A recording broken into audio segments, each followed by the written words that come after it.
Welcome to From Here, where we discuss what it really takes to lead a great life and a great business, one conversation at a time. I'm Vanessa Oak-Hogan, broker-owner of Century 21 United Realty.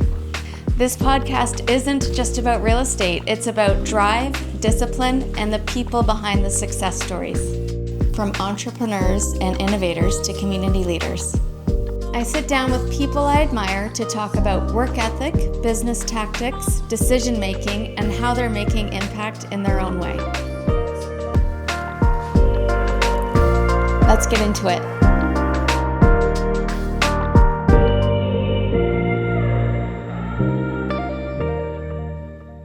Hi there, it's Vanessa Oak-Hogan with Century 21 United Realty and the From Here podcast. I am really happy today to have Dr. Peggy Shaughnessy with me. Dr. Peggy Shaughnessy is a strong community member. She's doing really big things along with her organizations in our area, and I can't wait to tell her story, have her tell her story so that everyone can have an idea of the impact she's having. So let's get right into it. And it's funny when I have guests on, we have really great conversations before, really great conversations after, but the last thing we were talking about before we sat down in here is I realized there are so many different pillars to what you're doing in your life. And can we kind of go through all of those? There's RedPath, the recent one you just mentioned, the violent, I forget what the name Living of the Without Violence program. Living Without Violence program. Can you kind of tell me about all the different things you're doing?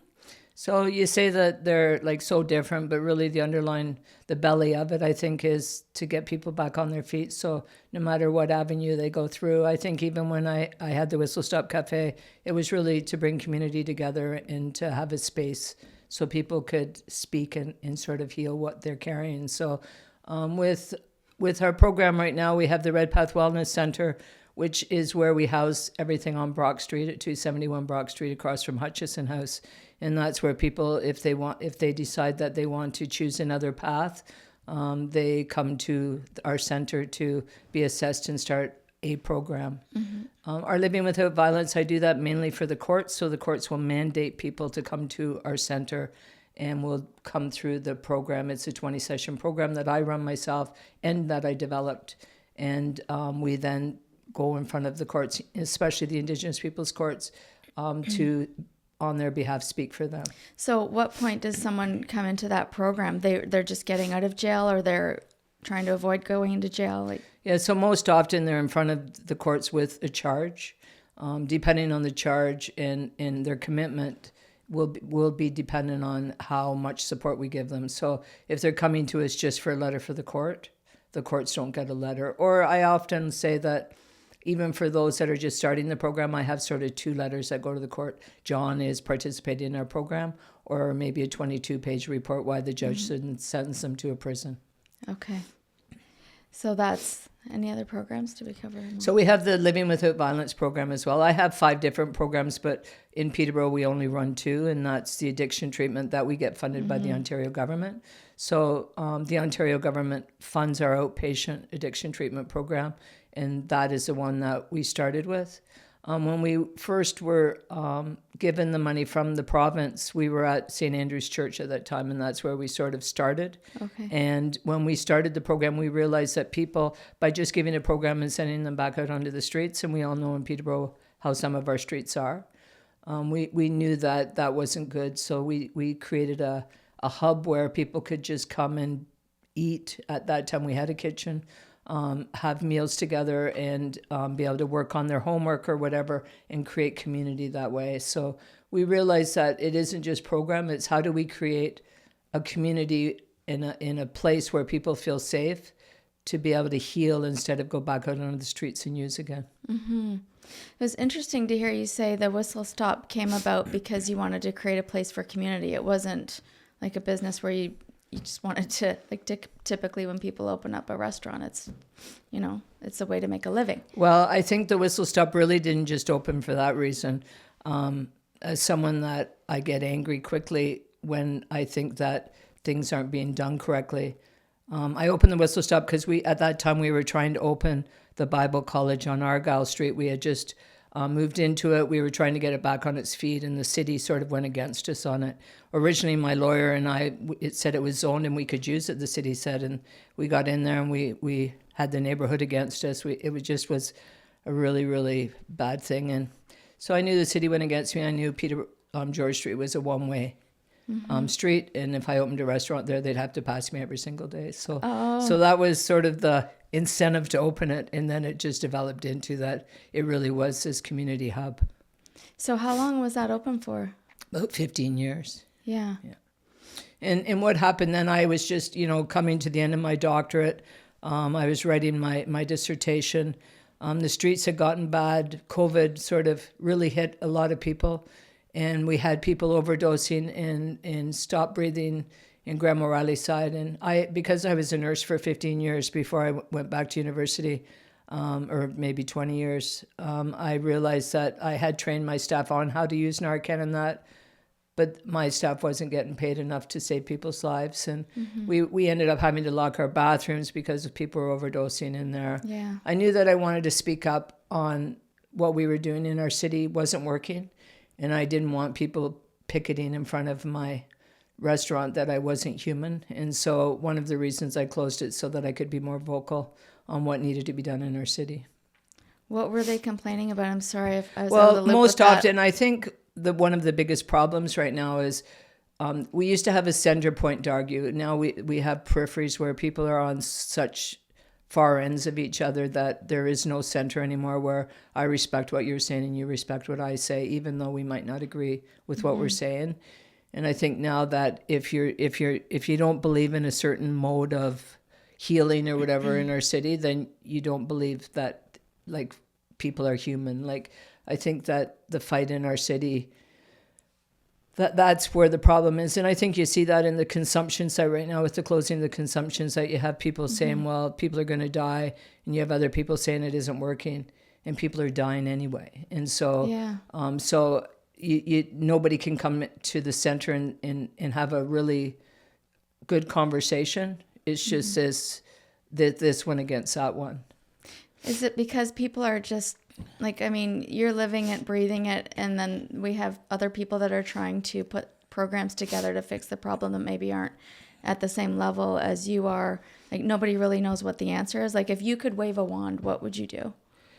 Well, I think that, in our city, and I don't even know if a wand would help. I've been in this, if you want to call it a game, for over 20 years. Yeah. And, I've never been invited to the table. I've never been looked at as an expert. Even though I have a doctorate, it's probably not at the level that it should be. And so for us, when we opened our doors, we started putting posters out. We put a poster in the consumption site. It was torn down. And if you talk about treatment, that's stigmatizing people. You shouldn't be telling people about treatment. So everything that we've done has been like swimming against this wave and being caught up in this noise. And so I think what we've come to the realization is we have to move out of the noise. And, when we created my documentary, it was, Peggy Shaughnessy, Healing Outside the System. And I think that's where we belong, outside the system. I don't think we belong we've never been invited to the table. Maybe that's good. And so that what we're doing is so different than everyone else's that we just work with the person that's coming through the door. So it isn't trying to fix the whole system all at once. That will never happen. It's how do you not fix, but how do you work with the people that are coming through the door? And so that's how we've decided that let's get out of the noise and let's put all our energy into what we're doing rather than wasting our time doing something that's never going to fix anything. What works. Yes. So people have come to you. It sounds like you can kind of see whether they're ready to work with you or not. Like, have you ever had to turn people away? Oh, for sure. If somebody, we always say, we don't have any harm reduction whatsoever in our office. We don't, I always say it's not that I don't believe in harm reduction. I was a nurse for 20 years. There's enough of it in town, we don't do it. And so Joe could come in and he could be high or something at that time. We'll do an assessment depending on the shape that the person's in, but don't come back high. Like, Right. if you're ready to work on yourself, but we let them decide that. And so they might come back, they might have a coffee, they might start the program and think it's not for them right yet. But most often they'll come back again. The people that leave most often will come back again. So they're like dipping their toes, Yeah. not sure if they're ready to do the work to get better. Yeah. And I think a lot of it has to do with trust, that a lot of Right. people their whole life have, took a chance and then somebody has said something outside the circle or whatever, and that they don't have trust. So it takes a lot of work to gain that trust again. Sure. And I think one of the biggest compliments we've got is that we're authentic. And so when you hear you're authentic, you're real. We don't play around. Probably even though I was in nursing and medicine and all of those things for a lot of years, clinical we're not. And so, and we try to just work at the level that the people are at and move forward with them. So the program is centered around the 4 rooms. Is So- that the center of it, would you say? Yeah, so when I worked in federal prison, so my master's degree was looking at the difference between psychology and spirituality within federal prisons. For Indigenous populations, the first sweat that they were allowed in was in 1985 after a big problems in the West in fasting and that by inmates and because Indigenous populations weren't allowed to practice their spirituality. So 1985, that's not that long ago that occurred. So my work, I started working in the prisons, and there was an elder named George, and he used to tell this story that we have 4 rooms. We have our physical, our emotional, our psychological, and our spiritual. And if we don't visit each and every one every day, we'll never be in harmony.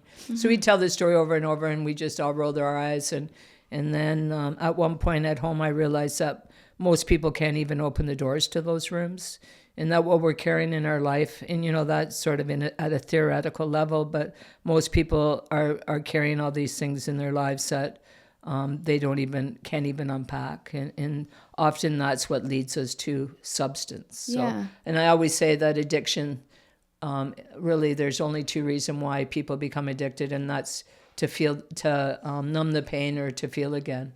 And it, trauma can be, defined as many things. And so that's sort of how the theory started. And then Millhaven had 53 stabbings in 51 days, and they sent me in to interview those that had been stabbed and those that had stabbed somebody to try to get a handle on it. And it was mainly the Indigenous population that I had interviewed at that particular time, some other ones, but mainly them.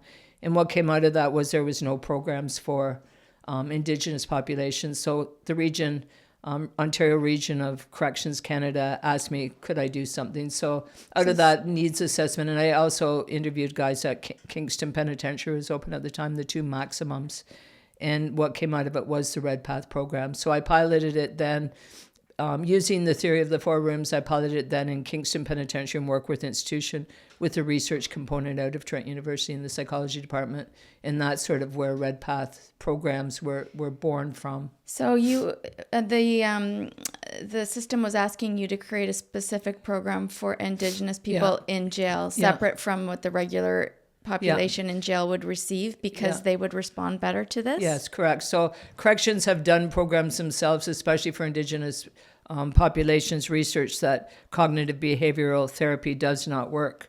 That actually, for Indigenous populations, that actually they did work where those that had taken it had a higher recidivism rate than those that didn't. Okay. And so that's why our work isn't based on cognitive behavior. We don't tell people how they should think or how they should behave. We're looking at why the behavior is there in the first place. So our work is mainly based on emotional and social competencies, on that emotions that none of us are really ever taught how to deal with. We're in school, we're taught how smart we are and where we're going to go. We're never taught how to deal with life, right? So when you talked about trauma, you said people are either trying to numb the feeling or they want to feel again. Yeah. What does that mean? They want to feel again. So when you're in addiction, you're not feeling, or you become addicted because you've numbed yourself to the trauma you've experienced. Exactly. And you're not feeling life. Yeah. So then you take something to feel something. Yeah. And so you see that I get a lot of like phone calls and that in regards to when Suboxone and methadone was starting to be used in remote communities where they phone me and say now they're feeling all these things and they don't know what to do with it. And I said, exactly, why do you think they were an addict in the first place? So, we tend to, try to work with people that have addiction, but as soon as you get them onto Suboxone or methadone, where you're trying to get them off the drugs, then all these feelings come up and they don't know how to deal with them. And it throws them back in. Or they, then you have other things you worry about, is suicide and all of those things. So if you don't have something in place to start healing those things and why you're experiencing those things in the first place, then you have as much problem sober as you do under the influence. Yeah. Right. So people aren't looking at that. They're looking at, like, you look at an anger management program, and I do this in workshops where I say, okay, what's anger? And everybody tells you right down to the physical sensations of the jaw clenching and all this. And then you ask, well, what is jealousy? Which is the most dangerous emotion out there. Spouses kill each other over jealousy. But nobody knows what jealousy is. And so, yet we tend to do an anger management program when people can tell you right to their physical sensations of what happens when they're angry, right? But if I created a jealousy management program, I'm sure not many people would come to it. Right. So that's how, sort of what we're faced with is society has created these things that are supposed to help people, but it's based on how society thinks you should think and how you should behave, rather than what you've witnessed as a child, what you've witnessed in your life, and how you've responded to it, and what skills you have in order to respond to it. Yeah. And so at the end of the day, that's where your problems come from. They don't come from by me telling you how you should behave today and how you should act. You're saying your problems come from what you've experienced. Yeah, like your love is different than my love, depending on how we defined it and how we witnessed it. At that time, we thought it was love, right? And so we all understand the conversation that if you say, I love you, I have some idea what it means. But we just assume that everybody has the same definition or the same thoughts, right? And the 4 rooms, like when I was watching your documentary, I thought, like, that's helpful for anybody. And anyone that's just even not living in addiction can struggle, right? And that's just a good reminder to visit those 4 rooms. And so it's a tool that we use. And so what we do when we start, like, so in the physical room, who am I and how do I look? Those are things, that's where the events and traumas are sort of held in that room.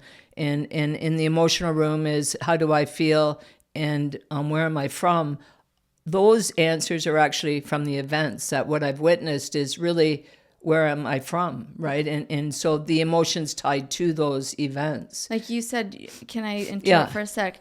Trauma can mean I wasn't invited to your 10th birthday party, and that really affected that 10-year-old at that point in their life. Or it's more serious. Yeah. Yeah. And so in the psychological room, it's those unanswered questions like, why am I stupid? Why doesn't somebody love me? Why did that happen to me in the first place? Like all those unanswered questions that don't have an answer, because they're already happened. And so those parts there is sort of the choice where it becomes so heavy, those questions I either use or I get clean. And in the spiritual room isn't really like religious component. It's what is my connection? Because most often when I'm involved in something like substance or something, I don't have a connection. And so in the RedPath Wellness Center is always connecting the disconnected, right? And so in that spiritual room is, what is my responsibilities and how do I live?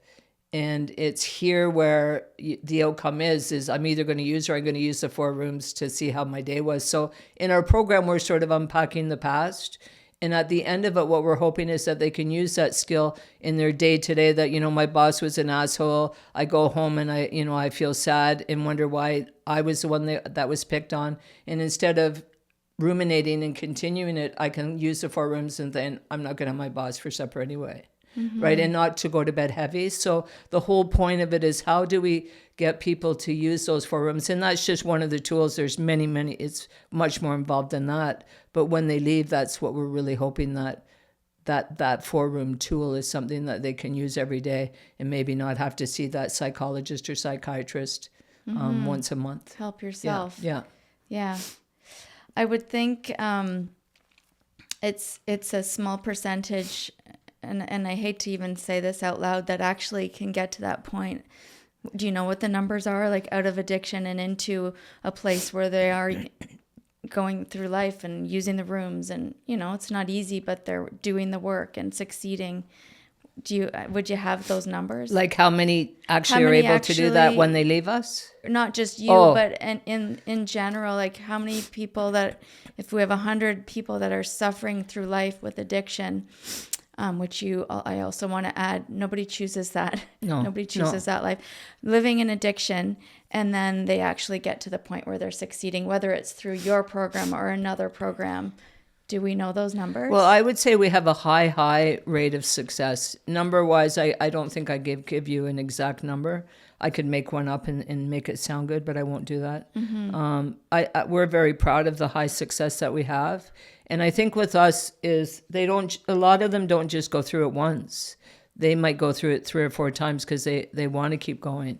And they want to keep, and it isn't just the program, it's the people that are around them that are part of the program, and they become part of sort of the family. So, we don't just run a program. We have beading, we have Indigenous drumming on Thursdays, we have Fridays are fun day where Jocelyn Burford comes in and does like guitar and they learn how to play guitar. So we keep adding to it to see, and now trying to add on and put transitional housing. So always looking at how we can even be more successful.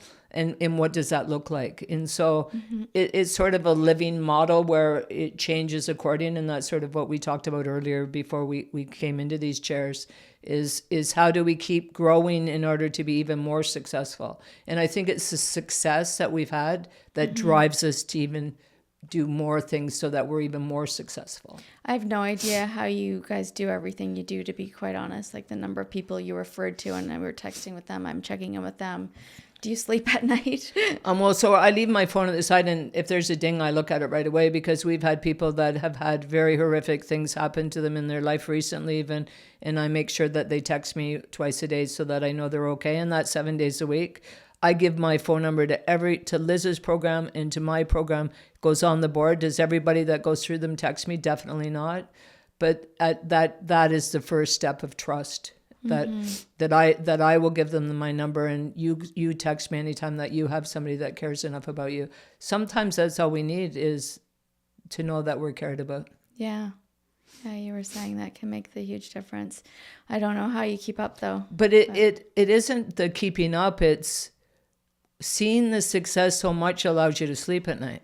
Gotcha. So that when you're so happy with what they've done, because all as we are as tool providers, they decide if they're going to use the tools. Mm-hmm. Their success isn't on my back. Their success is on theirs. Mm-hmm. All as I am doing is providing tools for them, and they decide which ones they need. I don't tell them which ones they need. I'm just putting them through a process that I've developed that works, and I'm proud of that, but I'm more proud that they've decided to change their life. Mm-hmm. Like I had a big conversation with the paper, and I've talked to the paper over the last 20 years many times, and what they put, is it correct? Sometimes not. But, I had this conversation that, mandatory programming doesn't work. And I said who? And they said, well, we know it doesn't work. And I said, so when you send somebody to prison and they're forced to do programs, are you telling me that doesn't work, that we should close down prisons? And he said, no, not at all. And I said, yeah, you did. Mm-hmm. So who's telling us that mandatory programming doesn't work? Because I've seen it work. I've done work in prisons, and I've seen people's lives change in prisons. And so if we can see people's lives change in prisons, we should see even more abundance. Our streets should never look like they are right now if what we're doing is working. Mm-hmm. But your program isn't mandatory. That's not what you're saying. No, but I'm saying if the courts send you, it is. Right. If the courts are telling you have to come to my program, we've seen people that the courts didn't even think would change that are just glowing. Because I think some people are shut off to the possibility of anything being able to help them, right? Well, when we hear the conversation saying, well, everywhere's like this, why aren't we saying, well, we're not going to be like this? Like when the conversation continues to be in this global sense, or this even bigger than global, that everywhere is like this, so we should just allow what was happening on our streets to continue. So nobody moves forward, because we keep saying that conversation, everything's like this. Well, why can't we say Peterborough isn't going to be like this? Yeah, and I think we need to. And I think that is the conversation, and people are saying, you know, it's not just Peterborough, it is everywhere. And that makes it feel like, honestly, like it's a bigger problem that you can't tackle it, because if it's happening everywhere, then how can we make a difference here? But well, I think because we're always stuck in the crises. Nobody's stepping out of the crises and looking in and saying, whoa, everywhere is doing the same thing. No wonder everywhere is the same. Everywhere is doing the very same thing. Same programs. Yeah. Is there anywhere across Canada that you're seeing things being done different other than like your own program? So our program's used like in Timmins Hospital. It's used in On the Land program in Manitoulin Island. That's very, very successful. My team's like been across Canada training people, more and more people to use our program. And so I think that's exciting to see.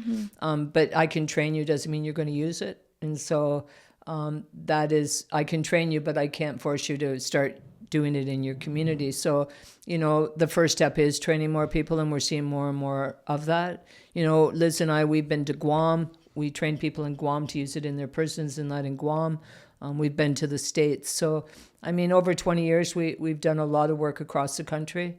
But like I said, that is, I can't force people to start using it. But the people that are using it is very, very successful there. Yeah. So. I'm sure this isn't important to you, or maybe it is, but if you were to go to Guam and go to that program, is it called RedPath Wellness, or do they just So our program's RedPath, but I've always, RedPath is just RedPath. Well, and so I've always told communities that in your own language or whatever it can be, call it what you need to call it. Like, you know, but we've had people reach out to us that it saved their lives, and like that we've never ever met before.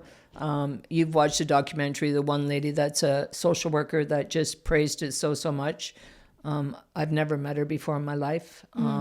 I'd love to meet her someday. She, you know, when you have somebody that's sort of a cheerleader like that, it always brings tears to my eyes. I'm sure. And when we hear from people that it saved their life, for sure. Yeah. I can't imagine what that would feel like. Do you want to talk about your team a bit? Like Liz is here watching, and so I have a great team. I have my daughter Liz, who is sort of I call her my bestie. That's a joke, but she is my bestie.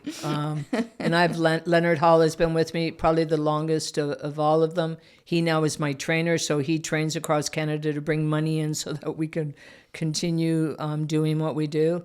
And my grandson, Liz's oldest son, Riley, he's now shadowing Len across the country to become a trainer across the country, because our training is what brings us money into the business. And the Ontario government, we're very thankful for the money that they give us.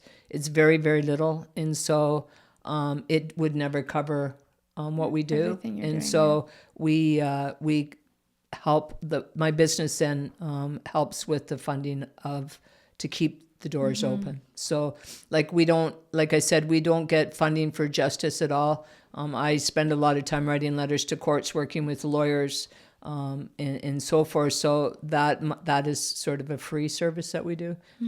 Probably most businesses would or organizations would charge people for the reports and that, but a lot of these people can't afford that. So our really commitment is to make sure that our city stays safe, and the second thing is that people have a chance to heal. When you were growing up, and it was a very difficult childhood, I think in anyone's opinion,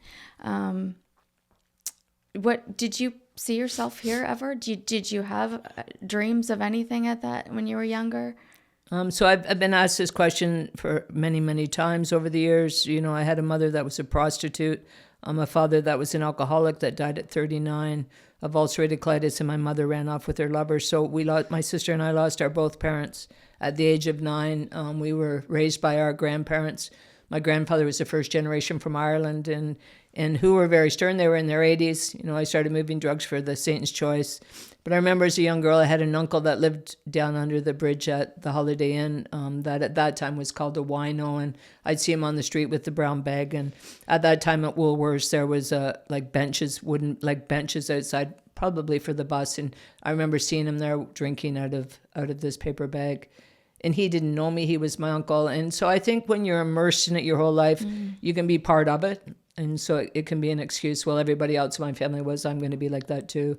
Or you can stand up and see how you can help other people, because nobody helped your own family. So, like I said earlier, I don't know how I ended up, I guess, as good as I did for what I witnessed. But I think you can either use it for a benefit to help other people, or become like other people. And so, I ran drugs for the Satan's Choice. I know the back alleys in these streets. I thank God I never really became an addict of drugs or anything like that. I just always wanted to have control. Like, I'm not saying I haven't been drunk in my day or anything, because I have, but I just needed to have control so nobody could hurt me. So I think in the back of your mind that you're always at this point that you need control, but you can also have empathy for people that are coming through your door. Like, I'm sure I've knocked a few people out in bars, and I never ended up in prison, but I tried to help people in prison. You knocked them out? Oh, probably, if I got mad enough. So be careful. Don't get me mad today. No, I need to get like a ventilator or something to breathe. So you're okay. But no, I think that, when you go through stages of your own life, I'm not saying you need to be that to help people, but I think you have a bit better understanding, or who's bullshitting you. You've seen so much. Yeah. You're working with the Satan's Choice. Like, you probably had scary situations. You probably have some strong relationships with that group too. And well, the Choice isn't really around. I know they're building up again. I had a friend that was dying of cancer several years ago, and she was married to the president of the Choice in her younger days. And so I tried to reach out, because we were having a big party, to bring some of the boys back to see if they still had their jackets. But she got mad at me and said, no, I don't want them there. We all worked at the hospital, and we were having the nuns and everything for this event. So she didn't want them there. But so, like, most of them probably are dead by now, right? Like, I'm 67 years old. So a lot of them were a lot older than me. You were in the clubhouses and that. But I don't think in my life I've ever really been scared. I think that... Yeah, I was thinking, like, did you ever find yourself in a scary, dangerous situation? Or... I think you always, I think growing up like this, there's something there that always gives you that sort of nudge. I remember being in Warkworth Prison one time, and I was allowed to just hang out with the guys in a teepee. And I think they were probably more afraid of me than I was them. They made this pouch for me one time, and it had 2 nuts in it and 2 strings, because they said I had bigger balls than most of the guys in the prison. So when they gave me that, I knew I was safe. But I remember one time going into the chapel to get something for the teepee, like for the Indigenous population. And I remember being there, and there was a lot of inmates that I didn't know around, and knowing, well, if they shoved me in there, what was I going to do? And I knew there was hot water that I could spray at them. So you were always like, ready. If you were called down to reception and you knew somebody was being shipped out and they wanted you to come in and see them, you knew that thing went off, sort of, that warning that, you're going to be held hostage. This isn't a good position, and you knew to say no. So I think I've always had that, you're not in a good space right now. It's time to get the hell out. So I don't know what allowed me to be like that, but so, yeah, I don't think I've ever really been too scared about safety. Maybe I should have, but yeah. So I think there's a bit of a misunderstanding. If someone's not living through someone in their family or a good friend going through addiction, I don't think they understand it, or maybe sometimes lack empathy towards it. Like, what would you say to those people? Well, I don't know if it's, lack empathy. I think they just are fed up. Like, enough's enough sometimes, right? And so, and we see people a lot of the times, not all the time, that don't have that connection. And we understand that. Like, we understand why families just don't know where to go anymore, and because the system isn't set up for the families. No. So if you need help, like if your loved one needs help and you reach out, it's the loved one that needs to reach out. Like, if you want to send them to detox, they have to reach out. If you want to go to a certain organizations, you can't make the appointment they have to. And there's really no space for families to go to for help. Like, often it's the families that need just as much support as the person that's going through it. And we tend to help everybody. So you do help the families. Yeah. Okay. So if people need somebody to talk to because they just can't take it anymore and they feel so guilty and shame because they've let their loved ones go, like, it's a big, big decision after, Joe stole his grandmother's diamond rings to sell for the crack or whatever. Yeah. And, and you think enough's enough, but there still is that love deep inside, but you just can't do it anymore. A lot of times families need just as much support. Similar to hospice doing grief counseling, it is that loss almost like it is a death, right? For sure. And so I think that, we try to help people as much as we can when families reach out or a mother or reach out. We sit them down and say, you'll be you're not going to be all right. But, No. Because I think the biggest fear and where the guilt in that lies is the police going to come and knock on the door and say your loved one's died? Yeah. Like something you already know the answer, but you're just always worrying when that door knocks, is it the police? Yeah. Gives me chills. So how can the community help you guys out? I'll take checks, any kind of money. No. One of our biggest, like I told you earlier, we don't know how to ask for help. I think we need a team that can come together to help us in that area of how do we not have to worry every month about paying the bills. And, it's something that I'm really, really bad at because, we haven't had the greatest support in the last 20 some years. And so how do you start asking for help? How do you start asking people to support your people coming together, that they want to be part of change, that they want their community healed, they want something different, they're fed up with what they're seeing. And all of those things people are seeing right now, they're fed up with, I give, $20,000 to this organization and it continues to be the same. And so how do people want to be part of the movement, I think? And that's where we're sort of at right now, is how do we pull together people to move forward?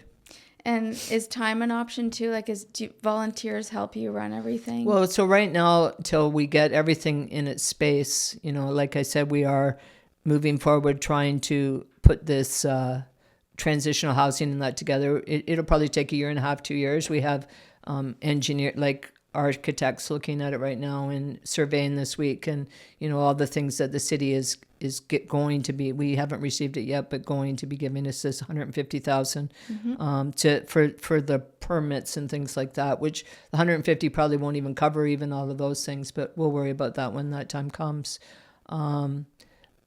Volunteers right now, we don't have time to babysit. And that sounds awful. No. But there's just no, we are in a very small space right now. We take Fleming students, so we have 2 students coming to us in May from Fleming for alcohol and addiction. One of them actually was in front of the courts. I was able to keep him out of jail, and he ended up going back for mental health and addiction. Over time, we'll probably hire him. He's a really awesome guy as we move forward. So right now, that's what we're doing is students in that, but not a whole lot because we're so small. Unless we're looking at volunteers to put together a campaign to help us with the campaign part. That way we could use volunteers, that not just anybody, but that have some kind of a specialty, that we don't. We do healing and addiction treatment.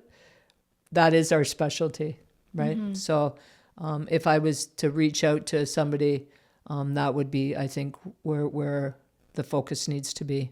Okay. Is there anything we didn't cover before we wrap up here that you wanted to talk about? I think that we've done pretty good. I think you did great. Thank you. I'm still a rookie, Yeah. Well, thank you so much for your time. I've been wanting to talk to you about this, and it's really enlightening. Thank you for all the work you and Liz and Len and your group are doing. Well, thank you for what you do, and for just even thinking about us to have us here today. So my pleasure. Thank you. Okay. Thanks for being here. Yeah.